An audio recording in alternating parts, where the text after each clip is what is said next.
বাংলার অতি প্রাচীন একটি শিল্পের নাম মৃৎশিল্প। আবহমান বাংলায় এই মৃৎশিল্পের বিরাট অংশ জুড়ে রয়েছে কুমার বা কুম্ভকার সম্প্রদায়। তবে আধুনিকতার ছোঁয়ায় বিলুপ্ত প্রায় মাটি দিয়ে তৈরি হাঁড়িপাতিল সহ এসব কুম্ভকার সম্প্রদায়ের তৈজসপত্র। সিলভার, স্টিল, প্লাস্টিক আর বৈদ্যুতিক চুলার যুগে মাটির পাতিল ব্যবহার যেন হাস্যকর ব্যাপার হয়ে দাঁড়িয়েছে। এই প্রজন্মে যারা জন্ম নিচ্ছেন তাদের কাছে মাটির এসব তৈজসপত্র হয়তো রূপকথার গল্পের মতো হয়ে থাকবে। তাই তো কুমার সম্প্রদায় হলেও পেশা বদলেছেন অনেকেই।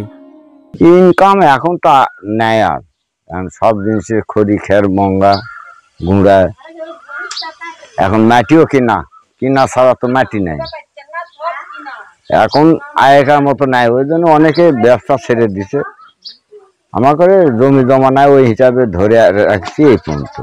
এখন সবকিছুতে আধুনিকতার ছোঁয়া লাগছে, যার কারণে আস্তে আস্তে এই মাটির শিল্পগুলো বিলুপ্তির পথে।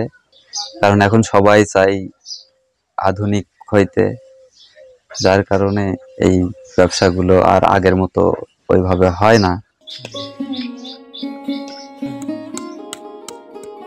বগুড়ার কাহালে উপজেলার কালাই রাজবাটি কুমারপাড়া গ্রাম। প্রায় ব্রিটিশ আমল থেকে এই অঞ্চলে কুমাররা বসবাস করে আসছে।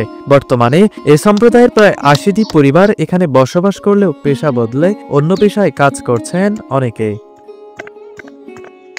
এর বাদ দেওয়ার মূল কারণটা আমার মেলামিন প্লাস্টিক এসে, প্লাস্টিকের জিনিসগুলো আসে। এটা আমরা একটা পিসনা তৈরি করছি, সিমেন্টের পিসনা তৈরি করছি। আমরা একটা ঢাকনা তৈরি করছি, ওই ফ্যাক্টরির সিলভারের ঢাকনা তৈরি করছে।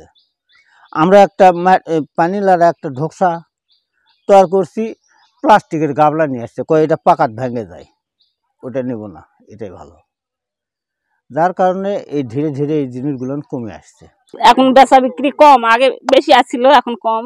সব জিনিস নামিছে, মানে সিলভার, প্লাস্টিক এগুলা নামিছে, ওগুলা নিয়ে ব্যবহার করছে, ওই জন্য একটু এগুলা কম।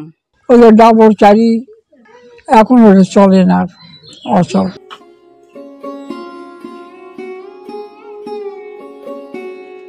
হাতে গোনা ১০ থেকে ১২টি পরিবার এখন পর্যন্ত এ পেশাকে আঁকড়ে ধরে আছেন। সেই সাথে চাহিদা কমার একমাত্র কারণ হিসেবে তারা দুষছেন আধুনিক সব পণ্যকে।